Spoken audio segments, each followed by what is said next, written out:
იოსებ გრიშაშვილი ერთი მორიგი თავის თხრობას ესე იწყებს. მოვიტან ნაწყვეტს საქართველოს ისტორიის სახელმძღვანელოდან. ახლად გამოსული.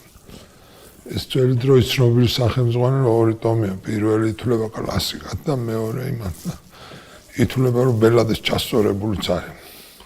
ასე თუ ისე, იმიტომ რომ ჩვენი ყველაზე დიდი ჯავახიშვილი ვეღარ მოესწრო იმის გამოსვლას, მაგრამ იმ დროის ყველაზე დიდი ავტორის ის არის, მაგრამ მეორე ტომიც არის მე-19 საუკუნეში. ხო და იქიდან მოყავს ციტატა. რეაქციონერ თავადთა ერთმა ჯგუფმა გადასწყვიტა, რადაც არ უნდა დაშთომოდა საქართველოს ჩამოეშორებინა რუსეთისაგან. მათ ამაში ხელმძღვანელობდა სპარსეთის სამეფო კარზე მყოფი ალექსანდრე ბატონიშვილი. მაგრამ ცხადი იყო, რომ მათი აჯანყება თუ შეთქმულება განწირული იყო, რადგან ამ მაღალ თავადობას, რომელიც ჯავრობდა თავის პრივილეგიების დაკარგვას, რა პრივილეგიები მიამატეს კი არ მოგли. ხარს არ უჭერდა გლეხობა და ამიტომ ეს ყველაფერი განწირული იყო. ამბავი ეს არის 1822 წლის შეთქმულება, რომელშიც ასე თუ ისე ყველა გარეული იყო გვერდიდან მაინც. ქალებიც დიდი თავადის ოჯახებიდან. მანენა ორბელიანის სალონშიც ამაზე იყო ჩურჩული. სალონებში დიდად ჩურჩული არ იყო. ყველა ოთახებში გადიოდნენ ხოლმე. იმ სალონებში რუსებიც იყვნენ და რა იცი. ვის დედამ დაწყებლა ყველა იქირეოდა, ხო, ვამბობდი წინაზე ალექსანდრე ჯავჯავაძე სახლში შევიდოდნენ დიდ დაბლე შუაღამემდე არ გამოდიოდა. 40-50 კაცი იჯდა იქ და იყო გაქანებული ეს. ჭამასმა და ერთი ამბავი. ყოველ შემთხვევაში რომ გასკდა ეს ამბავი 1832 წლის ბოლოს სინამდვილეში ეს წლები გრძელდებოდა და ორი წელი არ ვადობენ. 145 კაცი მიწეს პასუხისგებაში. გაასამართლეს 30 თვალწინები და 10 მიუსაჯეს სიკვდილი.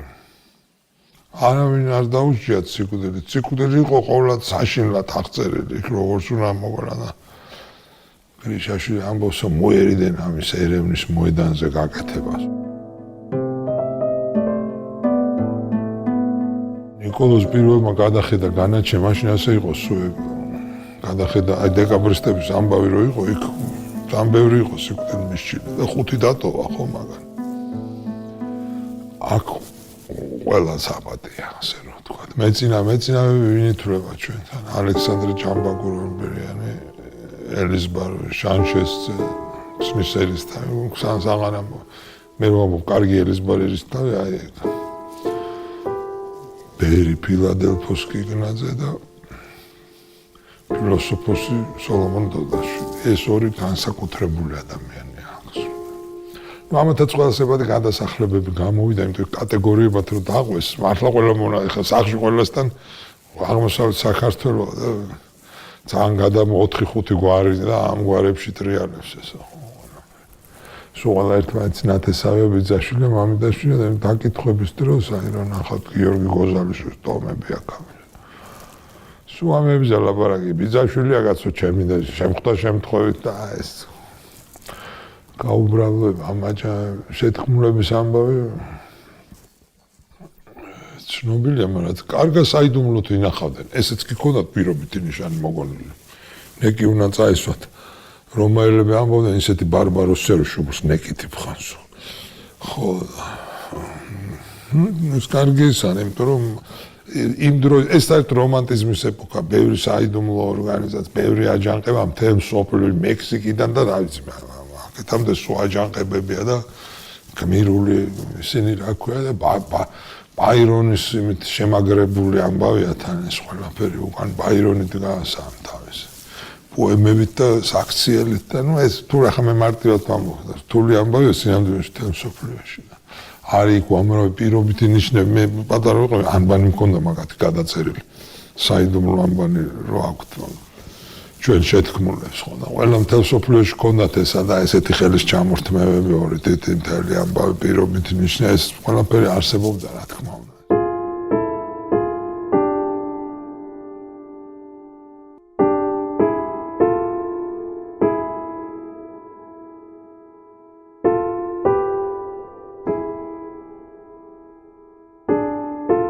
ბევრმა იცოდა, მაგრამ ბოლო დრომდე რუსებმა არ იცოდა. ესე იგი 10 დეკემბერს გაახდათ, რომ ეს გაიგო ნიკო პალავანდიშვილს უთხრა.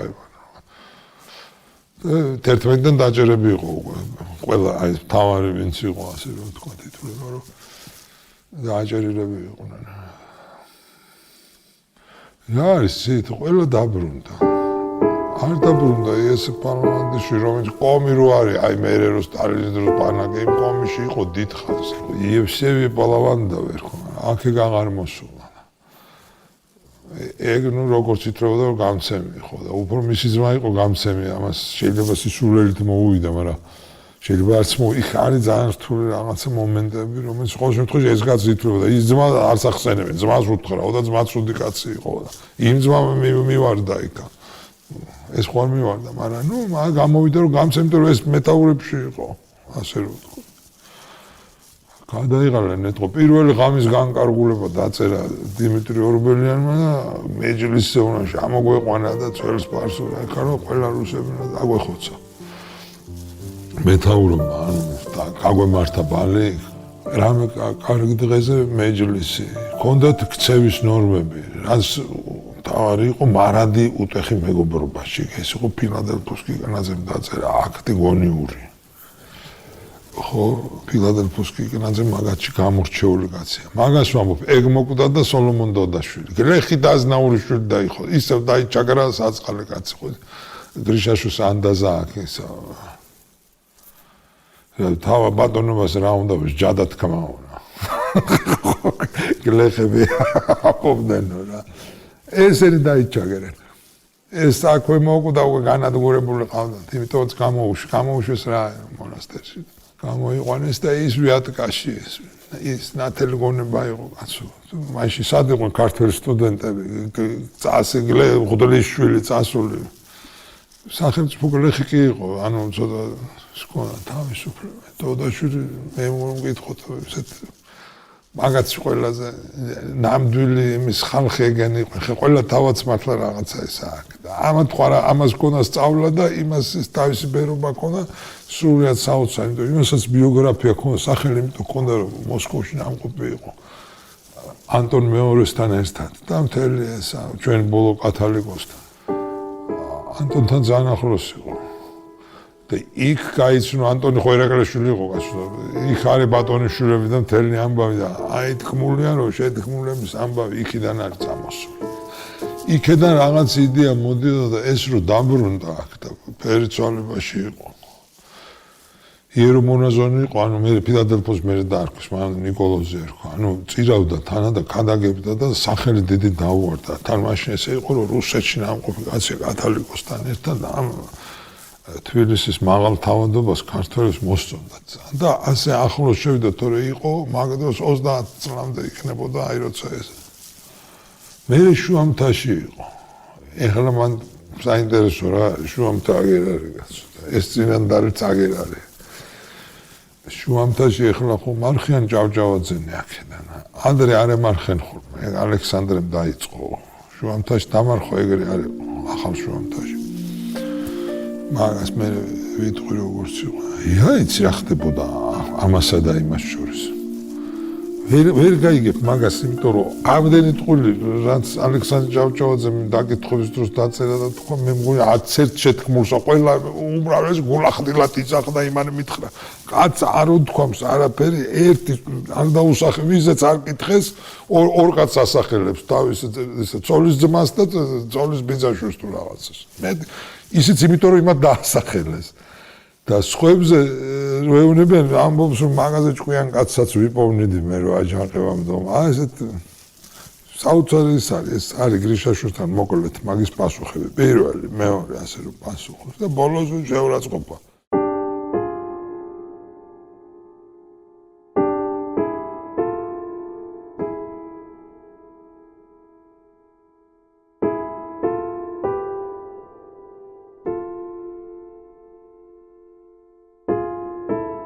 ყაზარმობა რო ატყდა და ეს აღმოჩნდა მძიმე დღეში ალექსანდრე ჭავჭავაძე, იმიტომ რომ გამოჩნდა ის იმებში, ჩვენებებში და ხსენებებში, აქვე თავდადებული მებრძოლებისაც კი.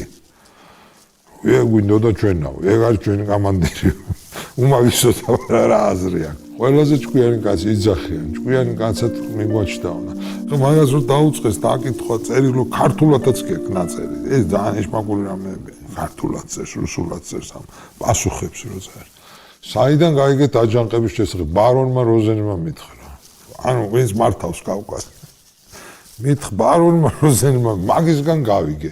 ერთი ლეტელიეს ახსენებენ სუფრანგს, სად გაიცანთ ლეტელი და შემთხვევით გაიცან ქართული დიალექტები აინტერესებდეს ალექსანდრე. ვეხმარებოდი თარგმნაში. ერთი ორჯერ სავილეისკი პასკევიჩმა გამაცრა. ესე იგი იძახის უმაღლეს თანამდებობის ადამიანი. იგი დეტალებზე ეკითხებოდა, იგი ხელს ანდებს საქარია ჩოლოყაშვილი. ეს არის ძალიან საინტერესო ეპიზოდი. ალექსანდრეს ცოლის ძმა ლუარსაბორბელია. და ლუარსაბსაც აქ, რაც მე დავწერე ალექსანდრე ყველაფერი სწორად დავწერე, არც მეტი არც ნაკლები უწერე. ეს ზაქარია აჩვენებს რომ მიმიყვანეს მაგასთან სახლშიო, საღამოს ბევრი ხალხი იყო იქ, ჭამასმა იყო. ხო და ცოტა ხანს ვილაპარაკეთ რაღაცა საკითხებს და მე გამიხმო იქით ოთახშიო. როგორც კი შევედით ოთახში, მომიტრიალდა და მეთქე, ჩვენი საქმისას რას ფიქრობ? კითხავ. მე ვთხარიო რომ თუ შენისთანა კაცია გარეული ასეთ საქმეში, მე რა უნდა ვიფიქრო? მიდი და მოხვებით. არგიო, სხვას არც ვერ ვდიო მითხრა. ეს არის ნუ პირდაპირ ეს. ეხა ალექსანდრე რას პასუხობს? ეგ არისო ჩემი ცოლის ბიძაშვილი. კახეთში დავაგვაქო რაღაც მთის გამო და ჩემზე არის აშარებული და იმიტომ ამბობს მაგასო, თორე მე ხო იცი ჩვენთან მოვრიგდებით, შევრიგდებით და შეიძლება ზოგადად ეგო. ასე იმაშება რა ქვია. აუბრალოებს რა ამ ამბავს. მაგრამ არის სხვა აზრი, იმიტომ რომ ესენი მეთაურები ვინც არიან, ესეთი უკანა აზრია, რომ მეთაურად გვინდა ალექსანდრე ჭავჭავაძე, ანუ ჩვენ კი ვაკეთებთ, მაგრამ საქმე რო დაიწყება, ეს უნდა იყოს, იმიტომ რომ ყველა გვეკითხება, ეგ არის, ეგ თუ არის მოვდივარ.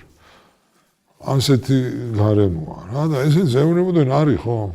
გრიშაშვილს ესე არ მონაწილეობდაო და ამათი გულისთვის და იქ უცნაური ეპიზოდია, იმიტომ რომ ის ზაქარია ამბობს რომ მითხრავს სარდალი მე ვარო.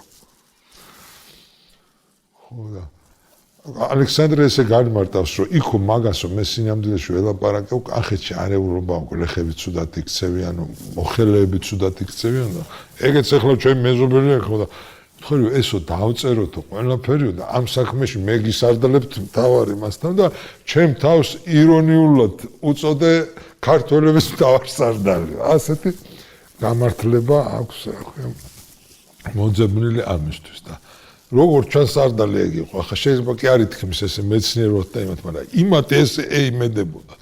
სულ წერე მაგის ფასიკაცი არ აქვს, მაგრამ ახლა სამხედრო ბევრად მაგერები ყავდათ, მაგრამ შიგნით არ ყავდათ, ყველა ძალიან აი გასულები იყო და ეს იყო ერთადერთი ამ გენერალ იმებში ფუშფუშებიან ხალხში, ვისაც უნდათ რომ ეს არა ყო.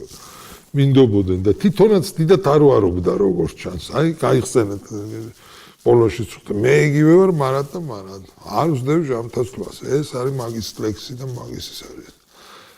მაგრამ ფრთხილობდა რა, იყო ძალიან ფრთხილი კაცი, მაგრამ საერთოდ შეთქმულების ცდილობდნენ რომ მაგისთან დასწრე, მაგი არ მოეწვიათ არსად. არ ყოფილიყო ამ ლაპარაკებში, იმაში გულისხმობდა რომ ეს აქეთ გადადებული დიდი კოზირი არის ეს კაცი და ჰა, მოახდენ და აგერ კაცი გყავს და რას იქ ვიღაცის ჩვენება რომ გითხრა რომ გავყრი მაგათ.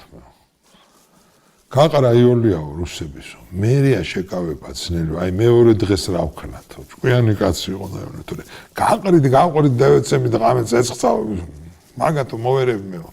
ვიციოთ ამ ყველაფერი როგორც არის, მაგრამ მე დავქნათო. მე უნდა თეკაო საგარეო მინისტრად და თავდაცვის მინისტრად. მე მგონი საერთოდ პრემიერ-მინისტრი. ნუ ბატონიშვილი უნდა ამოსულიყო. ეს თუ კავშირებია. იქ მე ეუბნებიან რომ ალექსანდრე ბატონიშვილთან მიმოწერა გაქვს შენ. ეს პარსეთია გამიგონია. ეუბნება რა კაცმა არის ის ახლა ის ქაღალდები.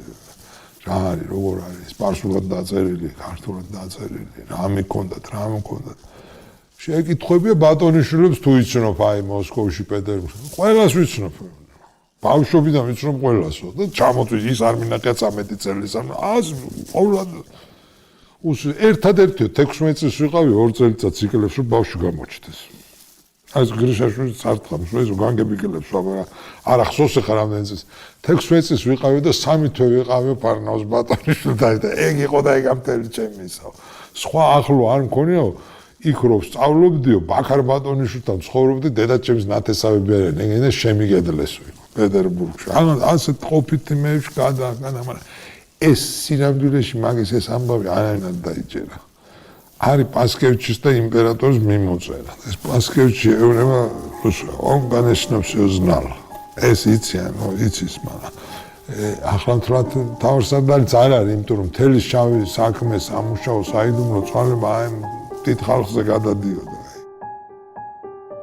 ამას ეთყობა ისევ წინა ქაღალდები ნახეს ახალგაზრდობის დროინდელი და ისევ ტამბოვი დაუნიშნეს გადასახლების ადგილად რა იქ აღარ ყოფილა 28 წლის წინ იყო 7-ის ხო და ისევ ეგრე წერია იასაული 4 ჯარისკაცი მაშინ ოფიცერი და 2 ჯარი ახლა იასაული 4 კაზაკი რამე ძალა აქედანვე რო ითქვას ითქას არ გაჩერება მაგის გადასახლებები ხო ეგ იყო მე იტყოდა რომ მორიგი იმპერატორი კაცი ისა ჩამაიყვანეთ ესე გადასახლება რომში რო უნდა ყოფილიყო იმ დროს ჩავიდა და მინისტრთა საბჭომ 300,000-იანი სესხი დაუმტკიცა წინანდლის მამულსა და ასახორძინებდა კი აი ეს 35 წელს რა უკვე გადასახლების წელიწადს ის წელი მანამდე აქ კი იწვალეს და წერ დაამტყუილებს და არავის არაფერს არ ამბობდა აი ეს არის ნიშანდო რომ უთხრეს რომ აიო ალექსანდრე ორბელიანმა თქვა იმან თქვა შენ იქ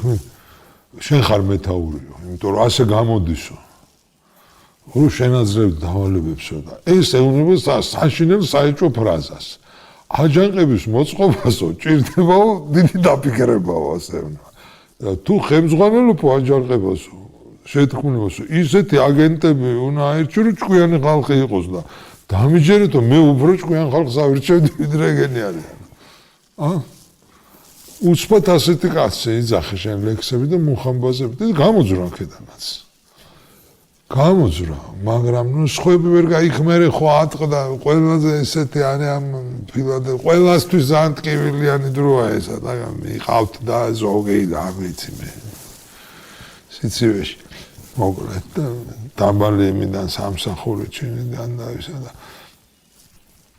ფილადელფოს კიკნაძე აქვე მოგდა გამოუშვეს მაგრამ განადგა ეთყობა ავად იყო ისე ეგ ფერი ცვალებაში იყო გამოუშვეს დიდი ცვალების და იმის მერე და სანამ ამათ განსამართად ის უკვე გარდაიცვალა იქ ხო მოხდა ეგ შუამთაში აი რომ ვახსენე რა ვიცი მე აქედან ვისაც სუკახეთში ვარ და ისიც სუკახეთში იყო და აგერ არის და ეგები იყო რაღაც კავშირი ხო მაგას ჩამოუხტნენ აქ რომ გაიგეს რომ ეგ არის გარეული ეს ასე რომ თქვა პოპულარული მოძღვა ქალაქში ცნობილი მოძღვა ჩამოვიდნენ სალდათებით ჩამოვიდა ეგზარქოსი იოანე ვასილევსკი მაგან გამოატანინა მთელი შენაწირები ქართული ეკლესიები და არა მაინდა-მაინც ხატიდან ის აი ჭიდავდნენ ვერცხლის ხანჯახოს რაც ჰქონდა კაც აზარფეშ აი ეს რაც იყო ვერცხლები იარაღი რაღაცები ტოპები ეკლესიიდან გამოატანინა ამ სახელმწიფო მიხედავს ისა და ქართული ეკლესია ხო სავსე იყო ამ შენაწირი სავსე თლია ვისაც რა ჰქონდა მიქონდათ ასე იყო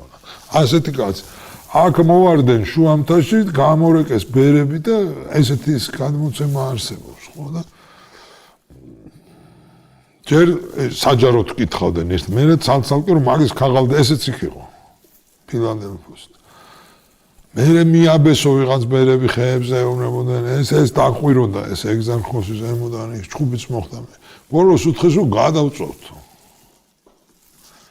არის გადმოცემა ვიღაც მოხუცმა ბერმა უთხრა რომ არ ღირს ამ ქაღალდებად შუამთის დაქცევაო და აჩვენა ეს და ეს წამოიღა რაღაცები რაც ამას რა იქნებოდა მაგრამ ამასობაში ეს რომ მოხდა ამ ეგზარქოსმა მოგოლიჯა ჯვარი ამას ფილადელფოს კიკნაძეს და ამან უთხრა შენ როგორ მოგოლიჯაო ჩემი კათალიკოსის ნაჩუქარია ანტონ მეორის ნაჩუქარი ჯვარი იყო და გააკანა და დაარტყა თქვა ჯო კარგად გალახა რა ეს ეგზარქოს და მერე წაიყვანეს და ყავდათ იქ იმ კაზემატში და ყავდათ აწერინეს და მოკვდა ნუ კაცი გამოვიდა აღარ იყო მე მგონი თუ გამოუშვეს კვდებოდა რა და მალე კიდეც მოკვდა ეგ ცოტა ესეთი დრამატული ამბები ესე თავადები აი ალექსანდრესავით ვერ ბევრი ვერ გამოძვრა მაგ ამბიდან აი ეგ არის წოდებრივი სახელმწიფო რო არის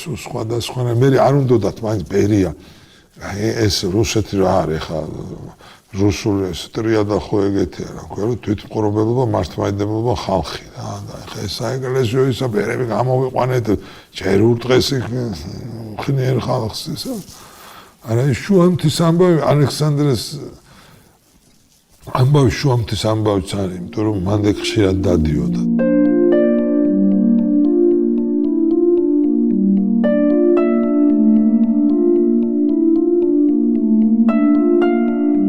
არც მე მოვყვები შუამთა იმიტომ რომ სიკვდილი მოდის ალექსანდრეს და შუამთა აუცილებლად არის